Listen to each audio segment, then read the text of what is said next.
Everybody. Welcome to our inaugural Bermuda Manchester webinar. It's good to have all of you here. We have participants from around the world, which is exciting to see. And we are going to try and keep this to half an hour. So I'd like to just introduce our webinar team if I can first.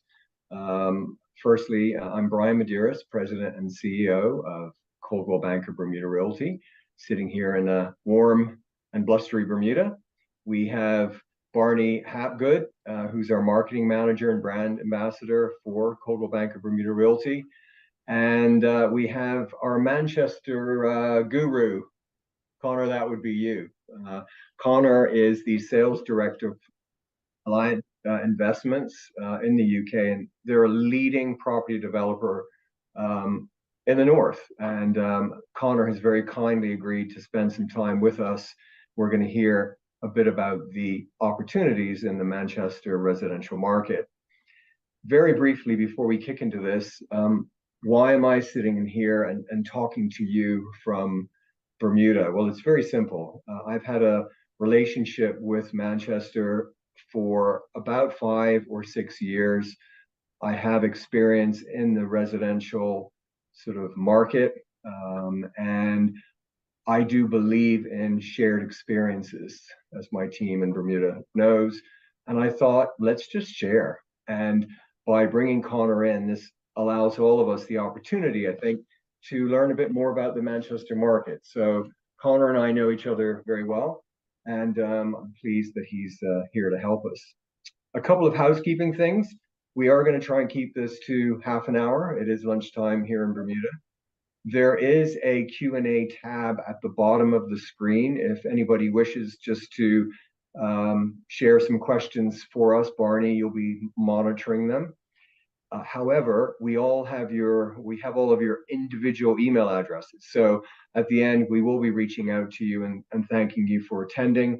At that point, if you have any specific questions, we're happy to have a phone call, happy to give you the information you need, and then we can make an introduction with Conor. So I'd like to say again, welcome. This is all very exciting. And Conor, I'm going to turn it over to you. Thank you again for joining us. No, my pleasure, and thank you very much for the kind introduction, Brian. And nice to see everybody all here today. The goal for this webinar is that we generate enough interest that my company will expense flights to Bermuda for me, so I can get out of rainy Manchester. So that just bear that in mind for me. But yeah, bear with me 1 second. I'm going to share my screen. Okay.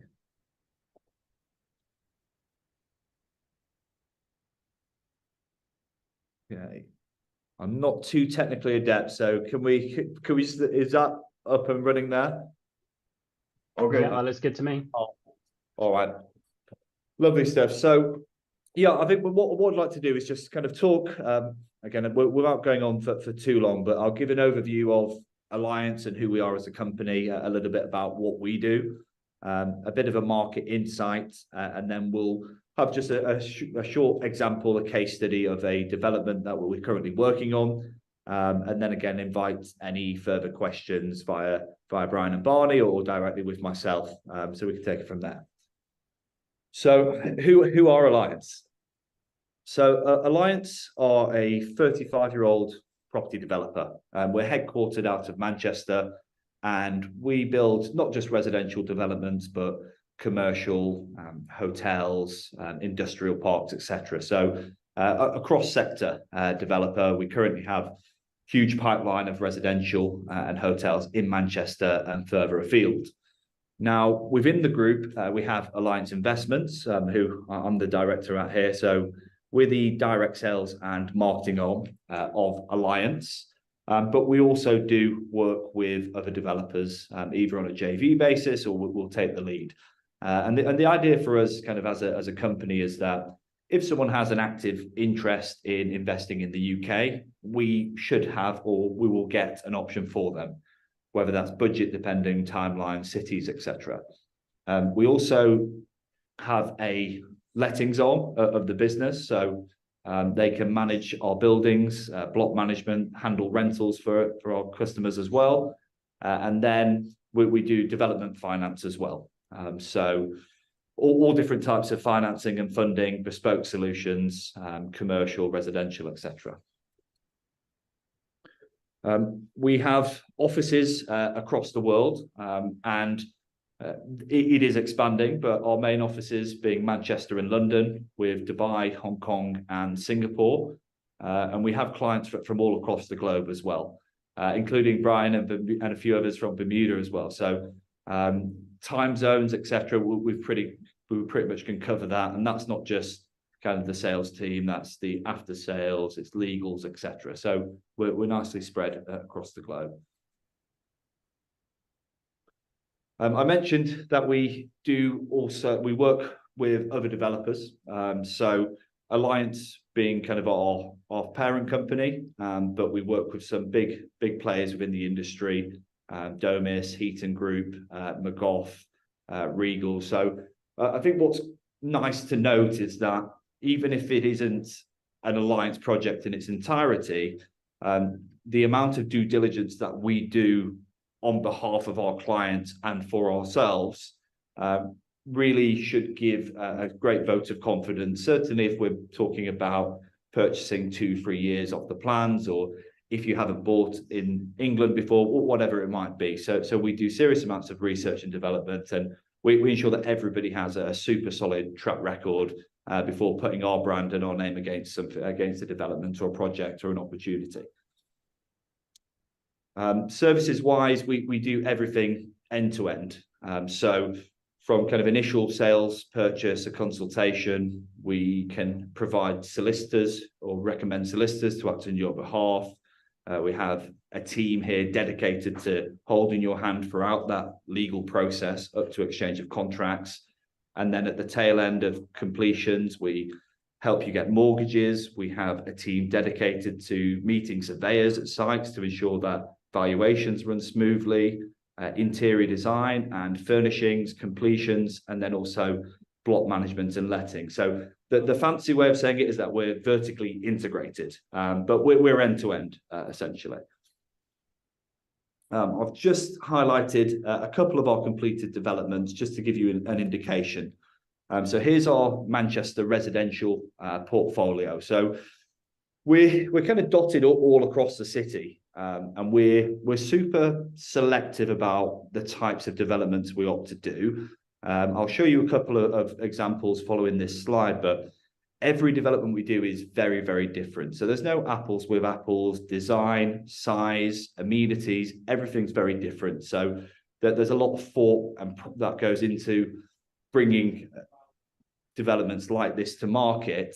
But we either look at super prime locations or areas that we've earmarked for potential future growth, whether that's down to regeneration plans, etc. Here's a few examples of some completed buildings in Manchester. As again, you can see that the designs are very, very different. The size of the apartments are very, very different, and the locations within the city also very, very different. Our most recently completed development was a development called Oxygen Tower. This is super close to the main train station in Manchester, maybe 1 or 2 minutes walk. That completed at the end of Q4 2021, has amenities such as a swimming pool, gym, sauna, steam room, cinema room, and that's the way that the Manchester market's really moving, and we'll go into that in slightly more detail. I've also put in a case study here of how a purchase like this can work, and how, if we're looking at purchasing something in the early stages of a launch of development, i.e. pre-construction or just as construction starting, how profitable that could actually be. So with the Oxygen development that I just showed you, when we first brought this to market, we had 1-bedroom apartments starting at 170, 2 bedrooms starting at 225. By the time of completion, the last 1 beds were selling at 265 and 3 beds way over 340. So if we look at, let's say, a working example here, somebody's purchased at 170 in 2017, they've paid a 25% deposit, let's say.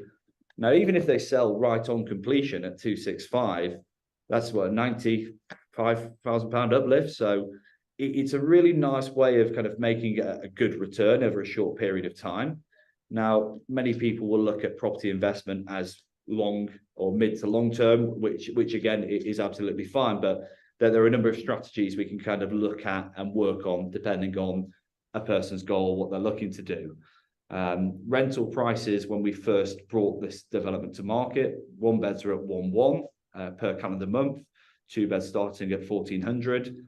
In just 2 years now, that's jumped up to 1,400 for 1 beds and 1,900 and over for 2 bedrooms.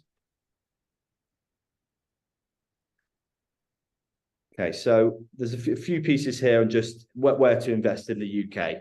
And whilst Manchester is kind of our bread and butter and where we're based, that's where our home is, we do have options all across the UK, either currently available or in the pipeline. So London, York, Birmingham, we're looking at further development in and around London and various other locations. So again, the idea is for us is that whilst Manchester is without doubt that the hottest market in the UK and has been for some time, it's nice to also spread our wings a bit further afield and have variant options for you.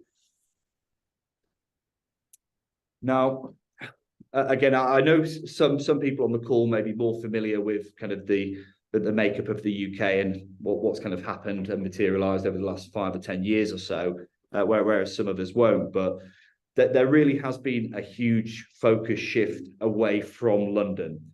And we have the secondary cities or what's become widely known as the Big Six now: Birmingham, Bristol, Edinburgh, Glasgow, Leeds and Manchester.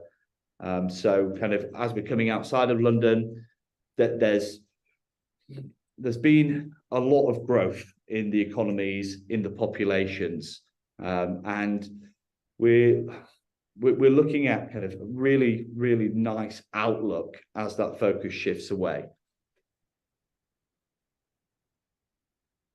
Employment as well. So all 6 cities have experienced strong employment growth over the past 10 years.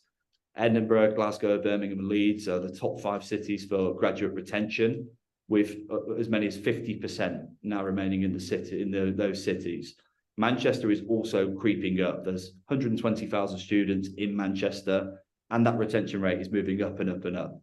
I know when I graduated a long time ago, the norm was that you go to London because that's where all the jobs are. But that picture's really now changing, and I think we're noticing that people are identifying that they can have a much better lifestyle. They get a lot more for their money. The cost of living is much lower, but more importantly, there is job opportunities in these other cities. So that's a real driver in all of these markets, kind of for rental prospects, for investment prospects. And again, this just kind of covers the point that I've noted there. So it's internal migration. So people staying to start their careers and bolstering these economies, bolstering the markets. And it's generally speaking the cities with the Russell Group universities that have the big pull.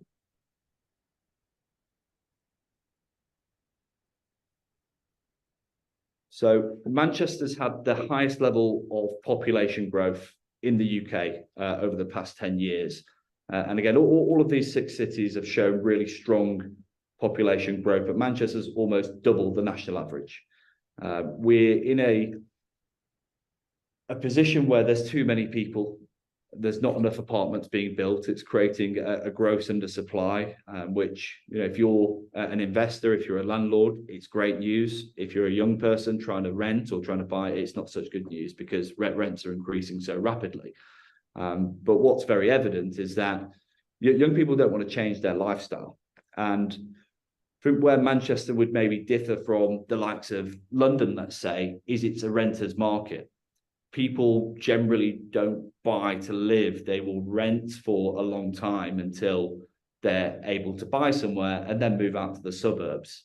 But actually that age demographic is getting higher and higher and higher because it's getting more difficult for people to buy. So they're renting for longer and longer. And again, it's just throwing fuel to the fire in terms of a rental market in Manchester. In terms of house price growth, Manchester and Birmingham leading the way in the UK. And we're averaging in Manchester just shy of 5% per annum. And the outlook for the next 4, 5, 6 years, it's following a very similar model. So typically, if we're looking at that as an average, with population growth that we've just covered, it makes it very easy to see how placing an investment in Manchester or actually any of these cities, it can be really fruitful short to medium term.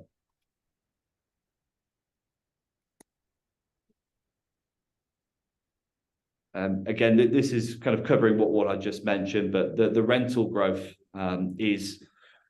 it's really going high in Manchester. The rents, where we're talking of rental figures, and I'll cover this a bit later in the presentation, but 1-bedroom apartments are being let between £1,500 to £2,000 a month now, which, if I heard myself say that 3 or 4 years ago, probably when I first started speaking to Brian, we might not even be having this meeting now, because he would have thought I'm saying whatever I can to get a sale over the line. But it's really happening, and it's all to do with supply and demand metrics. And this is not just true to property, it's true to anything. If there's too many people and we can't build enough apartments, there's not enough houses, prices go up.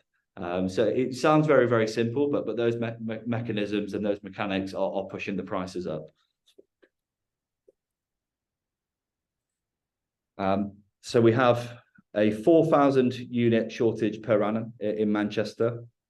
85% of the FTSE 100 companies now have office space or a presence in Manchester, and this is increasing all the time. I think companies are wisening up to the fact of how much cheaper it is to house staff members in Manchester. It's approximately £15,000 cheaper per desk for them to have staff in Manchester than it is in London. And we're only 2 hours on the train, direct train from Manchester Piccadilly to Euston. It is just 2 hours.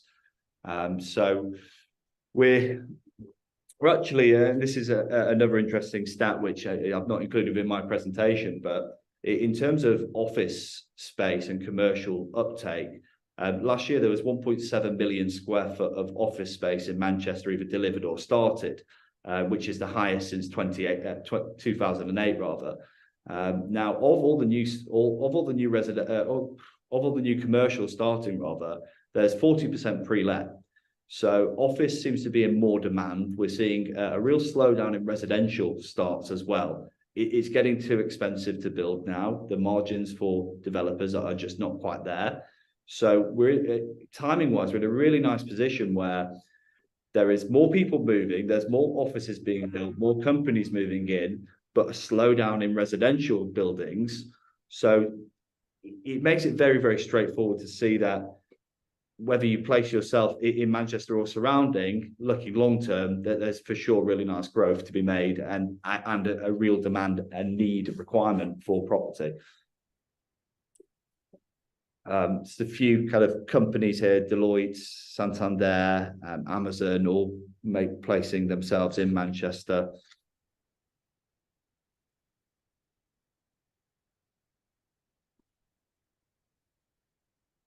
Projections wise, 21.6% rental growth by 2027. That's a stat from JLL.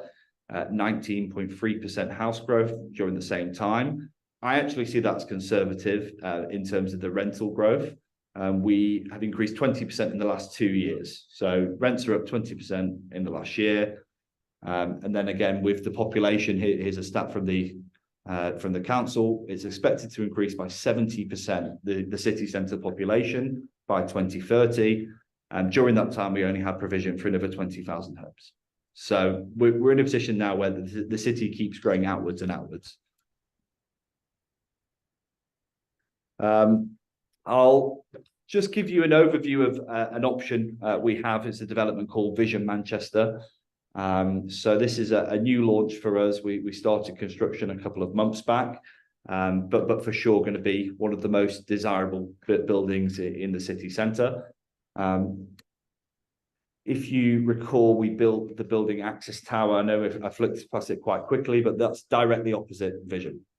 So it's on the other side of the road. So this was completed 2020. And we're now basically building its bigger, better looking brother directly opposite. So it's 327 apartments across 37 stories. All apartments have floor to ceiling glass windows, 2-meter wide windows across the whole building. We are in such a super prime location where we have both universities, less than 10 minutes on foot. You have the main business district of Manchester, which is Spinningfields, 6 minutes walk, maybe 7 minutes walk away.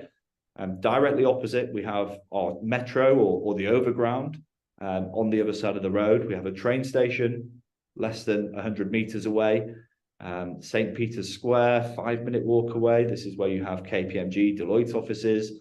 And there's also a brand new business district, which is going to be another CBD, which is being built right on our doorstep. Now, but for those of you who aren't too familiar with Manchester as a city, the city is encapsulated by a ring road, which I'm trying to kind of just outline here. Now, if we're making a comparison to London, this is your zone 1. So anything within the ring road is zone 1, and then we push out into zone 2. Now, there's a particularly desirable pocket of the city, which is centered around Deansgate. So the main road through Manchester, where you have all the best bars, shops, restaurants, where everybody likes to be, is called Deansgate, which is just here. And the closer you are to this, the more desirable you are, the location is. As you see here, we've got the university, many train stations, etc. And here's how the development is going to look in the city once completed. Here's Access Tower that I mentioned. This is a very famous building in Manchester called Beetham Tower, the Hilton Hotel. We have the universities just here. And then First Street that I'll touch on. This is where there's a brand new business district being created. So that's going to be 1.62 million square foot of new office space, which comes coupled with 10,000 new jobs. We have the civil service headquarters being built here, which is 2,500 new jobs. And then homes to the likes of Auto Trader, Ford Credit, Jacobs, and many, many more. Theatres, cinemas, galleries, cafes, bars, and restaurants. So what's quite nice about something like this is we're already in the best location in Manchester. We're then just going to add to this and have right next door to us a brand new district which looks like this. And it's just going to increase the demand tenfold as well. And the design of the buildings, it's actually the same architect who's the master planner for this, who designed Vision and a number of our other buildings as well.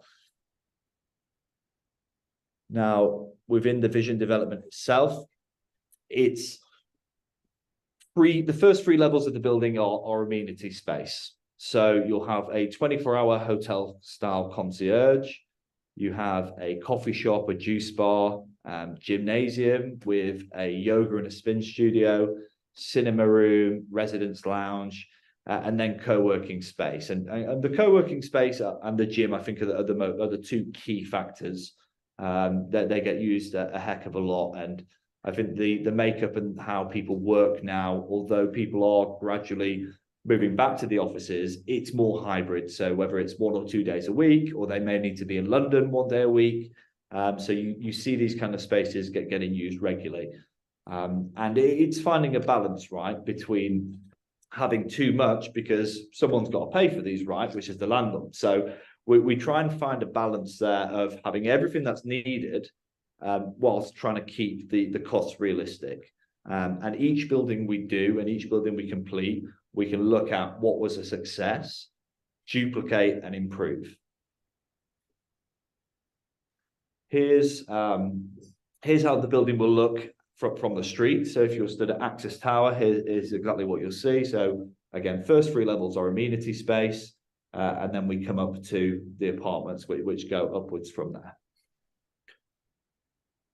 And here's some indications of kind of design internal space. So co-working, mezzanine level, gym, which will be fully equipped. Interior-wise, specifications super high-end. Again, you can see an indication of just the size of these windows, which are going to trap so much light. And the thing with glass towers as well is it is timeless. Glass is timeless, right? Whereas paneling, whatever it might be, can look tired. It can go out of style. Glass tower is a glass tower, right? So it's always going to look good and be super prominent in the Manchester skyline.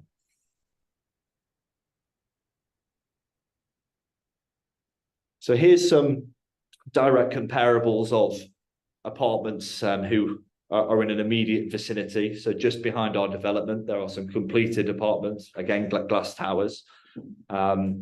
These are one-bedroom apartments where we're looking at 1,700, 1,750, 1,800 up to £2,000 a month already.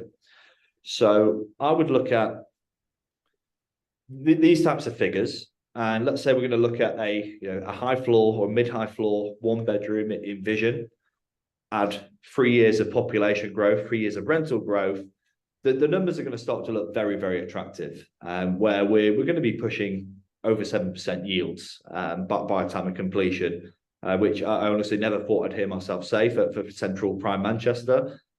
We have crept up very, very quickly from kind of your 4% nets. And yeah, the numbers are starting to look very good. Here's an example, just so people don't think I'm making up these figures, of an apartment on Rightmove, £2,000 a month, one bedroom. And one point to note is these apartments are going super quickly. We have our lettings arm who every apartment they get has over 30 viewing requests, and they're being let within 24 hours. People are not even going to view the apartments, they're just renting them. There is a real rush, and certainly for the top buildings and the nice locations, that they're renting very, very easily. If we look at kind of the same development I just did a case study on for 2 bedrooms, we're way over £2,000 a month. So even the most conservative of us, we can run our numbers at the bottom level, they're still going to look good. And it's just finding that balance of, okay, well, what's my low, what's my medium, what's my high, and how good can these numbers look over the coming years. Again, let's agreed, 2 bedroom, £3,000 a month, which is getting to London prices. It really is. And I think a lot of people don't understand what's happening in Manchester and the market in Manchester.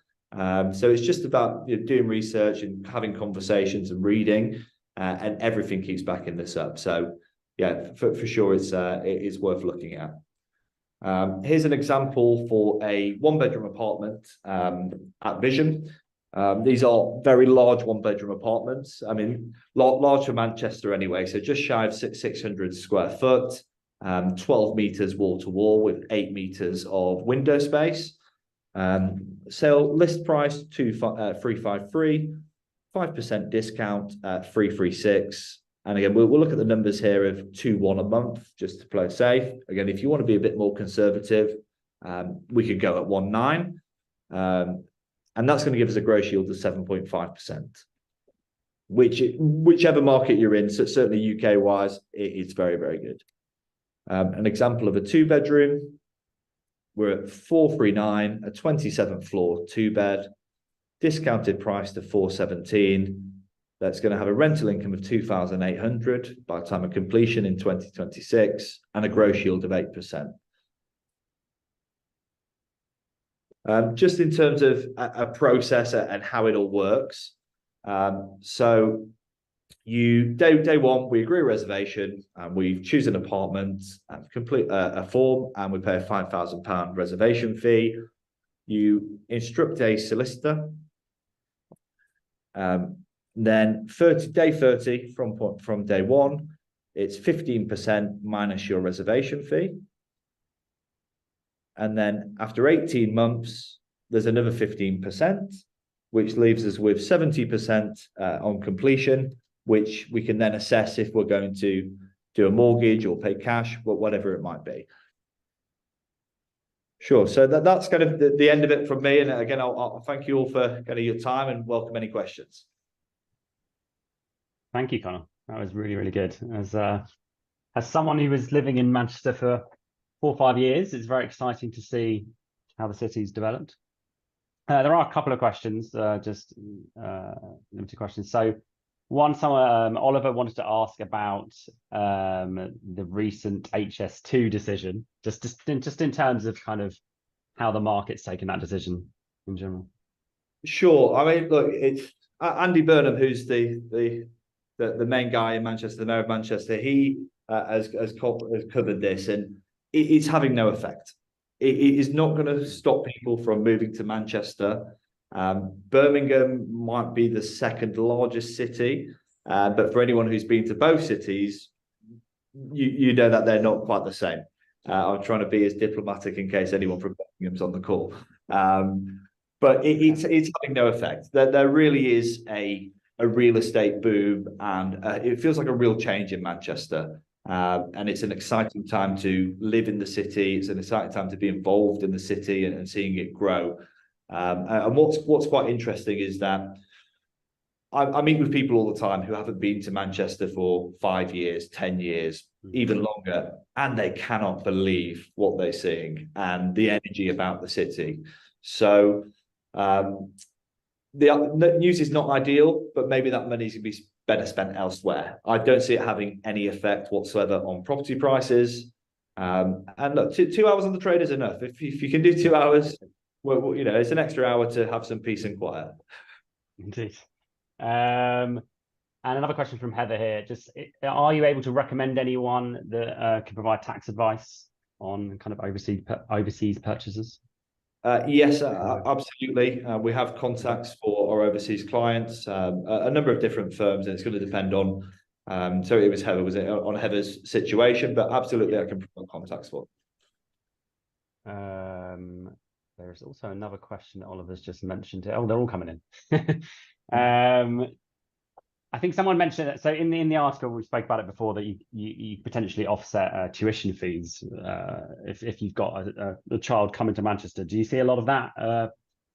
People buying apartments with kids coming to university?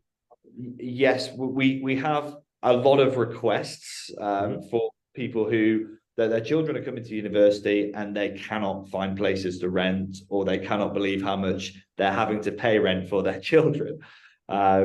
I'd say probably the main issue that we face is that people don't think about this until it's time for their children to go, which I know nobody knows where their kid might go to university 2-3 years, but generally you might have an idea.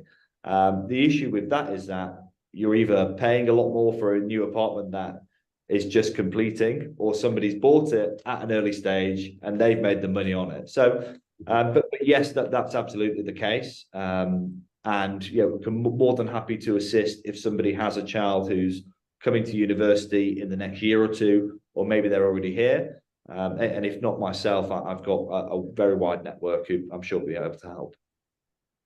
Great. I think final one. Someone mentioned Leeds. Do you have any developments in Leeds, or is it a city that you work with? I actually studied in Leeds, so I'm very familiar. I am very keen to get something in Leeds as well. For us, we're offered sites. We look at developments all the time. It just has to be absolutely right. The first thing we'll look at are the numbers for our clients. Can we achieve yield and growth for our customers so they're going to be happy with the end product? So the short answer is no, we don't have something just yet, but it is something we're looking at and working on. The price point has to be right for our buyers, and the numbers have to work for them in terms of an ROI. Yeah, but we can go and find, again, we can go and find stuff. If someone really, really wants Leeds, give me 24 hours, I'll get them something in Leeds. Getting new construction up and yeah. Okay, great. I think there's a couple of other questions, but I think we'll leave it there. And if there's a couple of more technical questions that I can pass on that perhaps you can answer via email. Yeah, definitely.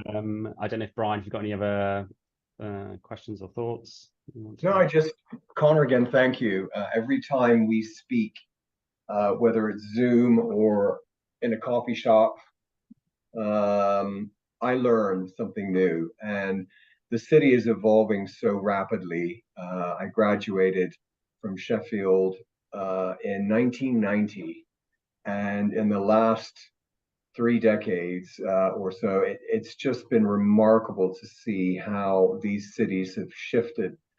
And I spent 10 years deciding which city to focus on. And we chose Manchester because it just was a very different city. It felt comfortable. And we made the right call. So, Conor, thank you again for your time. I really, really appreciate it. This was our inaugural session. We may find that people ask for another webinar, and we'd be more than happy to arrange that. So thank you again. Thank you to all the attendees. Thank you for taking time out of your lunch. Yes. I think we will follow up with information to your email addresses. I think we'll probably pass on the presentation. And as Brian said at the beginning, if you have any questions, feel free to get in touch. We'll provide contact details in that email. And thank you very much. Thank you. Great. Thank you all. Have a great weekend. All right. Great seeing you. Yeah. Okay. Bye-bye. Bye.